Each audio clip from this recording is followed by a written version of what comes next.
Bismillahirrahmanirrahim. In today's lecture, we are discussing very important topic, multicollinearity.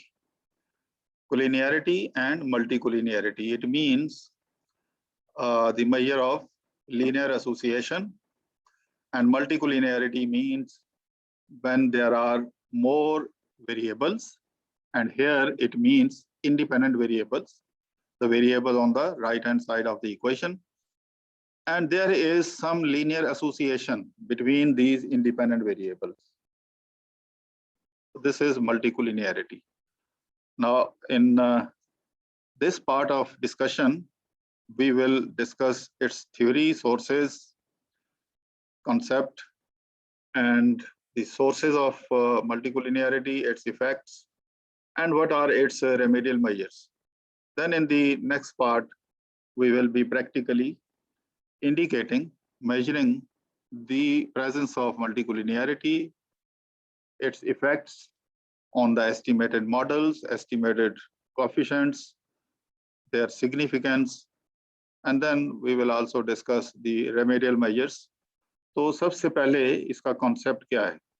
So defining the multicollinearity, if independent variables develop or do have interdependence. Interdependence means the value of one independent variable is measured by another independent variable, by the value of another independent variable. For example, if x1 plus 2x2 is equal to 5, and you transpose this on the other side, and x1 is equal to 5 minus 2x2, so by substituting the value of x2, you can directly calculate the value of x1. So it means x1 and x2 are interdependent. ठीक है? तो अगर हमारे पास ये हम Excel sheet में x2 की एक सीरीज डेवलप करें तो ऑटोमेटिकली x1 जनरेट हो जाएगा. तो अगर इस किस्म की सिचुएशन हो तो इसको कहते हैं complete collinearity. This is perfect collinearity. Perfect collinearity में every value of one independent variable is obtained from the calculation of another variable. जैसा कि यहाँ पे है, अगर आप x2 को every value of x2, if you multiply it by 2 and you subtract the result from 5, you can get the value of x1. तो इसको कहेंगे perfect collinearity because perfectly they are correlated, 100% correlated. एक linear association है दोनों के दरमियान. लेकिन ये कोलिनियरिटी जरूरी नहीं है रियल लाइफ में, रियल डाटा एनालिसिस में कि ये परफेक्ट हो. इम्परफेक्ट भी होती है. इम्परफेक्ट अगर होगी तो उसमें कुछ सोर्सेज होंगे जो उसको परफेक्ट नहीं होने देंगे. इनको हम रैंडम सोर्सेज भी कह सकते हैं. फॉर एग्जांपल अब यहाँ देखें, एक और वेरिएबल है x3. Now this relationship is between x3 and x2. Now this is also a relationship and this is also a linear relationship. तो ये भी एक collinearity तो है, लेकिन इसमें एक वेरिएबल है जो v, इसको हम stochastic वेरिएबल कहते हैं.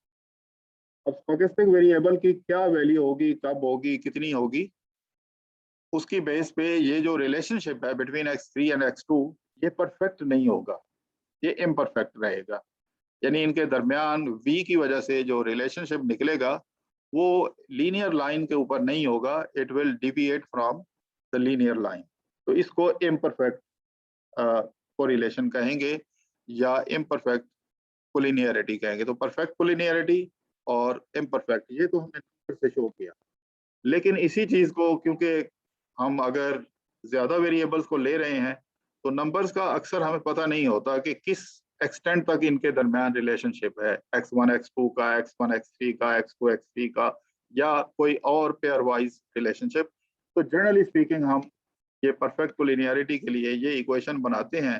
जैसे हमने यहाँ पे 2 लिखा, यहाँ पे 3 लिखा, तो इस तरह हम इसको जनरलाइज करके इन नंबर्स को हमने एक सिंबल दे दिया जिसका नाम रखा हमने लैम्डा.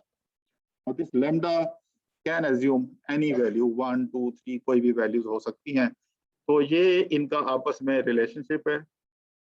द प्रोडक्ट ऑफ ये लैम्डा एंड एक्स, ये इनका सम जो है इट इज इक्वल टू 0. अगर if you want to calculate the value of x1 तो इसको हम ट्रांसपोज करेंगे तो ये एक रिलेशनशिप बन जाएगा। इसका मतलब ये है कि bye substituting the value of x2, x3, x4, xk you can easily get the value of x1। अब ये तो समझाने के लिए हमने बहुत ज्यादा वेरिएबल्स डाल दिए। ये जरूरी नहीं है कि एक इंडिपेंडेंट वेरिएबल तमाम वेरिएबल से कोरिलेट हो। कोई एक या दो से भी हो सकता है, तीन से भी हो सकता है। बहरहाल वो एक के साथ उसका कोरिलेशन हो या एक से ज्यादा हो, उसके प्रॉब्लम्स होते हैं, उसके इफेक्ट्स होते हैं। तो कंसेप्ट ऑफ मल्टीप्लिनेरिटी ये है कि when independent variables are interrelated या इंटरडिपेंडेंट। सोर्सेज क्या हैं इसके? सोर्सेज ये हैं कि डाटा कलेक्शन जब हम कर रहे होते हैं, खास तौर पे survey data, cross sectional data. Multicollinearity cross sectional data में भी होता है और ये टाइम सीरीज में भी हो सकता है। तो क्रॉस सेक्शनल डाटा के केस में when the data collection range is very limited, for example अगर हम एक यूनिवर्सिटी में ही डाटा इकट्ठा कर रहे हों, सर्वे कर रहे हों, तो आमतौर पे जो आपका एक्सटर्नल एनवायरनमेंट है, जो बैकग्राउंड है, वो एक कॉमन है। वो ये कॉमन फैक्टर आपकी सोच पे, आपके रिस्पॉन्सेज पे, आपके रिप्लाईज पे इफेक्ट कर रहा होता है। इसलिए मोर और लेस सिमिलर आंसर्स आ रहे होंगे। For example if we are talking about the issues या facilities related to the university, तो मोर और लेस उनमें एक कॉमन फैक्टर्स कहीं ना कहीं होंगे, इसलिए कि हम एक लिमिटेड स्पेस के अंदर डाटा कलेक्शन कर रहे हैं। इसी तरह अगर मल्टीपल डिपार्टमेंट से भी कर रहे हैं तो यूनिवर्सिटी का एक अपना एनवायरनमेंट है, एक बैकग्राउंड है, डायनामिक्स है, तो उस बैकग्राउंड में कहीं ना कहीं कोई सिमिलैरिटी होती है। तो इसकी वजह से आपस में जो वेरिएबल्स का इंटर रिलेशनशिप है या इंटर डिपेंडेंस है, वो एक नेचुरल फिनोमिना है। ये नंबर वन। नंबर टू ये कि बाद मॉडल के अंदर कुछ इंट्यूटिवली जो रिलेशनशिप हैं, जो कंस्ट्रेंट्स हैं, वो बिल्ट हो जाती हैं। फॉर एग्जांपल अगर हम ये रिलेशनशिप फाइंड कर रहे हो कि हाउस होल्ड साइज और कंजम्पशन ऑफ इलेक्ट्रिसिटी, अब इनके दरमियान एक नेचुरल एक रिलेशनशिप बिल्ट होगा कि जिस घर में कमरे ज्यादा होंगे वहाँ इलेक्ट्रिसिटी ज्यादा कंज्यूम होती है। अगर उस किसी घर में अगर लोग ज्यादा रह रहे हैं, वहाँ स्पेस ज्यादा है, तो जाहिर है कि हर कमरे में कहीं ना कहीं इलेक्ट्रिसिटी कंज्यूम हो रही है, तो नेचुरली एक रिलेशनशिप बिल्ट हो जाएगा और इंटरडिपेंडेंस जनरेट हो जाएगी। तीसरा जो सोर्स ऑफ मल्टीकुलिनियरिटी है वो है बाज़ औक़ात हम पॉलिनोमियल मॉडल यूज करते हैं। फॉर एग्जांपल ये जो हमारी financial performance of the business, जिसमें हम ये कुछ फंडामेंटल्स यूज करते हैं, जैसे market capitalisation, revenues, sales, price earning ratio, इसी तरह सिस्टमैटिक रिस्क बीटा जिसको हम कहते हैं, साइज। तो इनके दरमियान जरूरी नहीं है कि लीनियर रिलेशनशिप हो, इसमें नॉन लीनियर रिलेशनशिप भी होती हैं, क्योंकि जो परफॉर्मेंस है वो प्राइस अर्निंग रेशो के एक खास कांस्टेंट रेट से बढ़ने से उनके दरमियान एक कांस्टेंट रिलेशनशिप या लीनियर रिलेशनशिप नहीं है, नॉन लीनियर रिलेशनशिप। तो नॉन लीनियर रिलेशनशिप को जब हमने मेजर करना होता है तो फिर हम ये राइट हैंड साइड पे इंडिपेंडेंट वेरिएबल का स्क्वायर भी लेते हैं। तो जब इसको हम कहते हैं पॉलिनोमियल मॉडल। पॉलिनोमियल मॉडल क्या होते हैं? जब इंडिपेंडेंट वेरिएबल्स जो हैं, जो राइट हैंड साइड पे आप लेते हैं इक्वेशन के, वो सिर्फ लीनियर फॉर्म में नहीं होते, उनका स्क्वायर या उनका क्यूब या उनका रेज टू पावर 4 भी होता है। तो उसकी वजह से एक क्योंकि स्क्वायर या क्यूब फॉर्म जो है वो लीनियर से ही कैलकुलेट होती है, तो naturally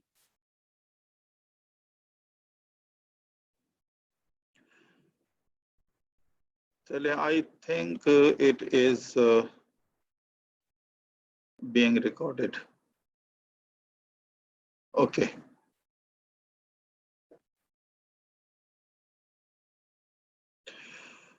So we were here. So 3 points: polynomial, so data collection in the limited range, constraints in terms of the model which is being estimated. This can be the reason. Polynomial terms, when particularly when the relationship is of non-linear nature, तो उसमें आप तौर पे आप एक independent variable की linear form भी लेते हैं और उसकी स्क्वायर या और हायर ऑर्डर फॉर्म भी आप लेते हैं, तो उसकी वजह से ये हो सकता है। इसी तरह एक और जो सोर्स है वो ये कि बाज़ औक़ात हम लिटरेचर रिव्यू करते हैं और मुख्तलिफ स्टडीज से जो हमें वेरिएबल्स मिलते जाते हैं, हम सारे ऐड करते रहते हैं। तो जब आपके नंबर ऑफ इंडिपेंडेंट वेरिएबल्स बहुत ज़्यादा हो जाएं, तो उसकी वजह से भी उनके दरमियान नेचुरली कहीं ना कहीं कोई कोरिलेशन डेवलप हो जाती है, वेदर थ्योरेटिकली वो इंटरडिपेंडेंस हो या ना हो, लेकिन उसकी वजह से अगर interdependence in terms of numbers या कोरिलेशन वो शो होती है, तो उसकी वजह से भी मल्टीकोलिनियरिटी होती है। इसी तरह एक और जो फैक्टर है वो खास तौर पे टाइम सीरीज डाटा के बारे में है। आप देखें किसी भी इकोनॉमी की जो बेटर परफॉर्मेंस है, जब उसकी परफॉर्मेंस बेहतर होती है तो उसके बहुत सारे मैक्रो इकोनॉमिक वेरिएबल्स जो है वो एक ही डायरेक्शन में मूव होते हैं। फॉर एग्जांपल इम्प्रूवमेंट या पॉजिटिव ग्रोथ। तो अगर इन्वेस्टमेंट पॉजिटिव ग्रो कर रही है, इसी तरह कंजम्पशन पॉजिटिव ग्रो कर रही है, इंपोर्ट्स भी बढ़ेंगे क्योंकि लोग ज्यादा कमा रहे हैं, और आपकी एक्सपोर्टेबल इंडस्ट्री भी ग्रो कर रही है, और ओवरऑल आपकी जो इकोनॉमी की परफॉर्मेंस है measured in terms of per capita GDP या रियल जीडीपी या फाइनेंशियल इंडिकेटर्स भी बेहतर साइड में हैं, तो ये फिर नेचुरली एक ट्रेंड बिल्ट हो जाता है। और क्योंकि देयर इज को movement of all the variables, तो उनके दरमियान नेचुरली एक कोरिलेशन बन जाता है, तो उसकी वजह से फिर मल्टीकोलिनियरिटी के इशू आते हैं। ये हो गया। अब इसका इफेक्ट क्या होता है? इफेक्ट समझने के लिए अगर आप इस इक्वेशन को देखें, ये हमारे पास अगर हम 3 वेरिएबल मॉडल लें, 2 independent variables x2 x3 and y is the dependent variable. अब इसमें बीटा 2 की वैल्यू, ये जो स्लोप पैरामीटर्स हैं, स्लोप पैरामीटर्स को हम कैसे मेजर करते हैं? 2 वेरिएबल केस में it is covariance divided by variance, यानी covariance of the independent variable and the dependent variable divided by variance of the independent variable. जैसे आप मार्केट बीटा कैलकुलेट करते हैं, तो उसमें variance of the individual security return and market return divided by variance of the market return, इस तरह से आप बीटा कैलकुलेट करते हैं।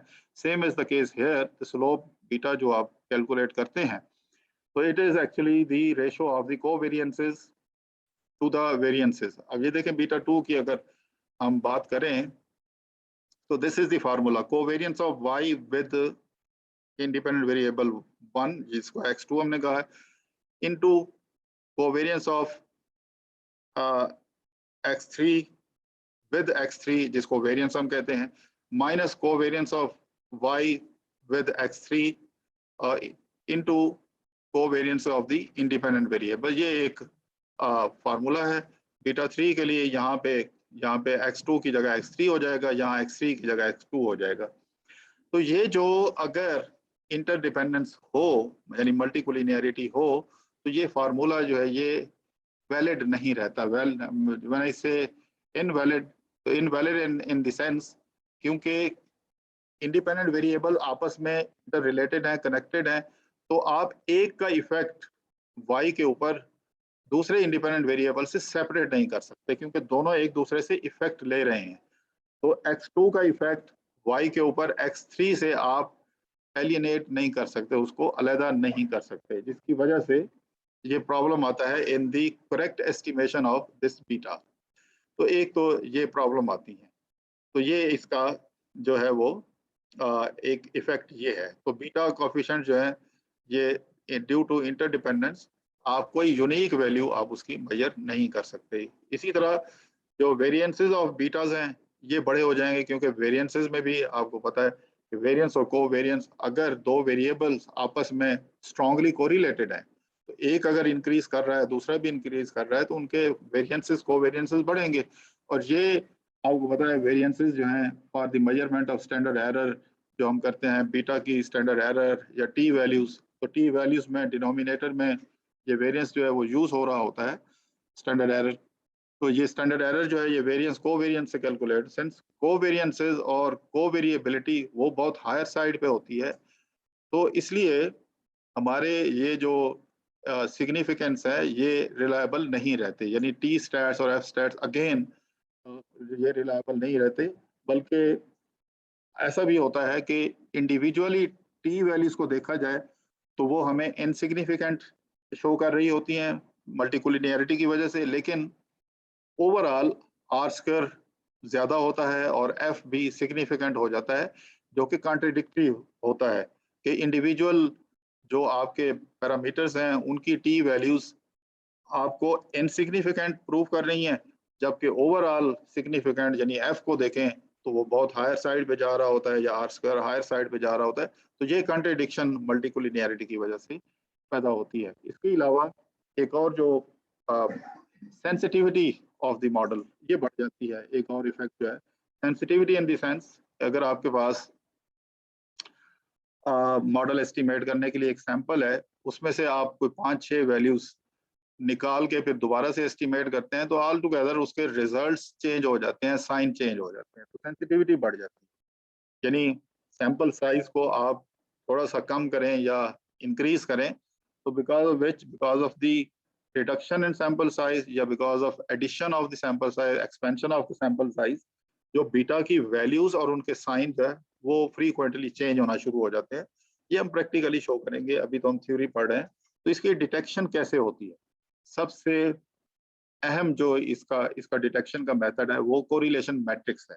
हमने कोरिलेशन पढ़ा हुआ है, तो पेयर वाइज कोरिलेशन हम कैलकुलेट करते हैं इंडिपेंडेंट वेरिएबल्स की, डिपेंडेंट वेरिएबल नहीं, इंडिपेंडेंट वेरिएबल्स का कोरिलेशन मैट्रिक्स हम कैलकुलेट करते हैं यूजिंग कैलकुलेटर या यूजिंग एक्सेल या एसपीएसएस या एनी अदर सॉफ्टवेयर। तो वो कोरिलेशन मैट्रिक्स हमें बताता है कि how far they are interrelated, correlation coefficient. अब सवाल ये है कि कितना हो। इसके ऊपर there is difference of opinion, there are different supporting arguments के कोरिलेशन कोएफिशिएंट कितना हो इंडिपेंडेंट वेरिएबल्स का। We are talking about independent variable. Remember, multicollinearity is the issue associated with the independent variables. So that is why whenever I say correlation या correlation matrix, तो ये independent variables की हम बात कर रहे हैं। तो कितना होना चाहिए? तो correlation coefficient आम तौर पे कुछ जो इसके सपोर्ट में कहते हैं 80% तक जो है, if it exceeds 80%, it is going to be dangerous for the results. The results may not be reliable. आपका जो कॉन्फिडेंस इंटरवल है वो इतना बड़ा हो जाएगा कि आप एक बीटा को रिजेक्ट करने की बजाय आप एक्सेप्ट कर रहे होंगे, यानी आप नल हाइपोथेसिस को एक्सेप्ट कर रहे होंगे, तो ये आप एरर कर सकते हैं। तो अगर ये कोरिलेशन कोएफिशिएंट 80% या इससे ज्यादा है तो it is going to be dangerous. लेकिन कुछ ऐसे भी हैं जो ग्रुप है इकोनोमेट्रिशियन का, जो रिसर्चर्स का, वो कहते हैं कि इफ इट स्टार्ट्स exceeding 50%, तो it is going to be dangerous. तो ये डिपेंड करता है कि आपकी नेचर ऑफ डेटा क्या है, आपकी स्टडीज के ऑब्जेक्टिव्स क्या हैं, आपके वेरिएबल्स की क्या नेचर है, आप क्या करना जा रहे हैं। तो depending upon the scope of the study ये हमने डिसाइड करना होता है। तो एक तो ये, तो पहला जो डिटेक्शन मेथड है वो है कोरिलेशन कोएफिशिएंट। दूसरा डिटेक्शन मेथड क्या है कि हम देखते हैं कि जो टी स्टैट्स और आर स्क्वायर, तो मुमकिन है टी स्टैट्स हमें शो करें कि बीटाज आर इनसिग्निफिकेंट लेकिन आर स्क्वायर बहुत हाई हो, तो आप समझ जाएंगे there is somewhere problem and that problem can be multicollinearity.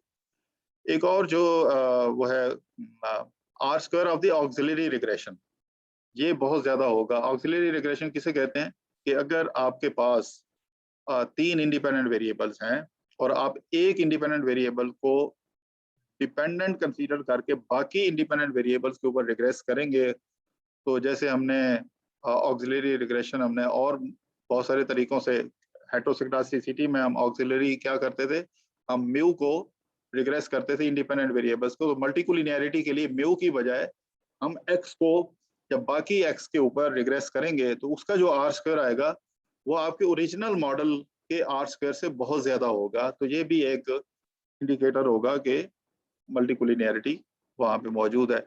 एक और जो मेथड है जिसको हम कहते हैं VIF, variance inflating factor. Variance inflating factor अगर इफ इट इज एक्सीडिंग 10 तो इसका मतलब है मल्टीकोलिनियरिटी सीरियस है, but if it is less than 10 multicollinearity, again ये डिपेंड करता है कि आपकी स्टडी की नेचर, वेरिएबल्स की नेचर, डाटा और ऑब्जेक्टिव ऑफ द स्टडी। तो ये वेरिएंस इन्फ्लेटिंग फैक्टर कहाँ से आएगा? जो हम ऑक्सिलरी रिग्रेशन रन करते हैं, यानी एक एक्स को बाकी एक्सेस के ऊपर रिग्रेस करेंगे, जो उसका आर स्क्वायर आएगा उसको इस फार्मूले में हम पुट करेंगे, ये 1/1 माइनस आर स्क्वायर आई। तो अगर ये इसका रिजल्टेंट जो है इफ इट एक्सीड्स 10 या if it is equal to 10, तो देन मल्टीकोलिनियरिटी इज सीरियस। इसका एक और रेसिप्रोकल जिसको हम कहते हैं टॉलरेंस लेवल। तो टॉलरेंस लेवल आपका 10% से अगर डिक्रीज कर रहा है तो फिर मल्टीकोलिनियरिटी सीरियस है। तो ये उसी का ही रेसिप्रोकल होता है, लेकिन हमारे पास सॉफ्टवेयर है, हम डायरेक्ट भी उससे ये निकाल लेते हैं। तो अभी हम करेंगे उसको प्रैक्टिकल पे जब हम जाएंगे। इसके अलावा एक और जो इसका मेजरमेंट डिटेक्शन मेथड है वो है आइजन वैल्यूज। आइजन वैल्यूज क्या होती है? वेरिएंसेस ही होते हैं बेसिकली, या कंडीशनल इंडेक्स। ये maximum eigen values, minimum eigen value और ये कंडीशनल इंडेक्स, अगर ये सॉफ्टवेयर से हम इसका एक प्रॉपर एक मैथमेटिकल तरीका है, लेकिन हम इस बेसिक इकोनोमेट्रिक्स हम कर रहे हैं, तो बेसिक लेवल पे जो इकोनोमेट्रिक्स की अंडरस्टैंडिंग है आप, ये हम सॉफ्टवेयर से ही करेंगे। और ये देखेंगे कि अगर सी आई यानी कंडीशनल इंडेक्स जो है, इफ इट इज ये बिटवीन ये 100 एंड 1000, इसका स्क्वायर रूट होगा 100 का 10, तो इसमें भी जो कंडीशनल इंडेक्स है इसके ऊपर भी डिफरेंस ऑफ ओपिनियन है। कुछ लोग कहते हैं कि ये अगर 10 तक है तो एक्सेप्टेबल, अगर 10 से ये एक्सीड कर रहा है तो देन ये it is not moderate level multicollinearity, it is serious multicollinearity. लेकिन जो डोमिनेटिंग रिसर्चर्स या इकोनोमेट्रिशियंस वो कहते हैं कि if conditional index is exceeding 30, यानी ये स्क्वायर रूट लेने के बाद इसका ये वैल्यूज आपको गिवन होंगी और ये इससे आप निकाल सकते हैं कंडीशनल इंडेक्स इस फार्मूले से। तो ये अब प्रैक्टिकली हम करके जब देखेंगे, तो अगर ये इफ इट एक्सीड्स 30 तो हम कहेंगे कि multicollinearity is going to be very strong and there is strong interdependency of the independent variables and we should improve it. लेकिन कुछ हैं जो कहते हैं कि 20% एक मॉडरेट लेवल मल्टीकोलिनियरिटी होगी कंडीशनल इंडेक्स की value, but if it exceeds 20% then the multicollinearity is going to be serious। तो इसी तरह अब इसको रिमूव करने का तरीका क्या है? रिमूव करने के कई तरीके हैं। मिसाल के तौर पे हम different types of transformation apply कर सकते हैं। नंबर 1, ट्रांसफॉर्मेशन से क्या मुराद है कि आप लॉग ले सकते हैं, आप रेशो में कन्वर्ट कर सकते हैं। इन अपना फाइनेंस में अक्सर हम रेशो लेते हैं, एसेट्स को हम डिनोमिनेटर में रखते हैं और बाकी जो इंडिकेटर्स हैं आमतौर पे न्यूमरेटर में। जैसे हम डेट टू एसेट रेशो है, डेट इक्विटी रेशो है, या रिटर्न ऑन एसेट है, या रिटर्न ऑन इक्विटी है। तो इस तरह की ये रेशो फॉर्म में फाइनेंस में तो हम अक्सर करते हैं। तो अगर मल्टीकोलिनियरिटी हो तो आप रेशो में वेरिएबल्स को कन्वर्ट कर सकते हैं। एक ये है। दूसरा तरीका ये है कि आप इसका फर्स्ट डिफरेंस लेके यानी डिविएशन फॉर्म लेके भी कर सकते हैं और फर्स्ट डिफरेंस लेके भी। डिविएशन फॉर्म क्या है कि आप वो कैपिटल एक्स की बजाय आप स्मॉल एक्स क्या होता है? कैपिटल एक्स माइनस एक्स बार या मीन वैल्यू, यानी आप हर एक्स की वैल्यू में से उस पूरी सीरीज का जो मीन है वो हर जगह आप सब्ट्रैक्ट करके उसको इनकॉर्पोरेट करें instead of incorporating the actual format of the variable. तो ये इसको मीन सेंट्रिक भी हम कहते हैं। या फिर उसका फर्स्ट डिफरेंस यानी डेल्टा आप इंस्टेड ऑफ इनकॉर्पोरेटिंग एक्स आप डेल्टा एक्स क्या होगा? x2 minus x1, x3 minus x2, x4 minus x3, इस तरह करके भी आप कर सकते हैं। तो ये मल्टीपल तरीके हैं। इसी तरह एक और तरीका ये है कि जो बहुत ही अगर सीरियस प्रॉब्लम है कोई से इंडिपेंडेंट वेरिएबल्स का, तो हम उनमें से कोई एक ड्रॉप भी कर सकते हैं। लेकिन आमतौर पे रिसर्चर्स और इकोनोमेट्रिशियंस जो हैं वो इस ऑप्शन को अच्छा नहीं समझते कि आप जो are dropping the variable, because that may create specification error. जो रेलेवेंट वेरिएबल है आप मुमकिन है उसको ड्रॉप कर दें। तो it is better to treat the variable instead of dropping. एक और जो तरीका ये है कि हम फैक्टर एनालिसिस क्या होता है कि जो आपके प्रिंसिपल कंपोनेंट एनालिसिस और फैक्टर एनालिसिस के आपके जो 20-30 इंडिपेंडेंट वेरिएबल्स हैं जो आपस में इंटर रिलेटेड हैं, तो you convert them to less number of variables which are not related, which are not correlated। तो principal component method या ये जो मैंने बताया फैक्टर एनालिसिस या प्रिंसिपल कंपोनेंट मेथड, ये क्या है? इट इज इन एक लाइन में अगर हम कहें तो it is the method of converting strongly collinear variables to non collinear variables, जिसको ऑर्थोगोनल मैट्रिक्स भी कहते हैं। ऑर्थोगोनल मैट्रिक्स यानी जो डायगोनल के ऊपर ये जो वेरिएबल्स हैं इनके दरमियान हम रिलेशनशिप को कंट्रोल कर लेते हैं। इसके अलावा स्टेप वाइज रिग्रेशन, ये एसपीएसएस के अंदर या किसी भी सॉफ्टवेयर के अंदर आप इंडिपेंडेंट वेरिएबल्स को डालें और इस रिग्रेशन को रन करें, तो उससे जो आपस में स्ट्रॉन्ग कोरिलेशन वाले इंडिपेंडेंट वेरिएबल्स हैं वो ऑटोमेटिकली ड्रॉप हो जाएंगे और बाकी जो बचेंगे वो सिर्फ सिग्निफिकेंट, यानी आप एक बेंचमार्क दे देते हैं कि 5% से ज्यादा पे 5% पे कम पे जो सिग्निफिकेंट है उनको रखे और बाकी ड्रॉप कर दे। तो ये हम यहाँ रुकते हैं।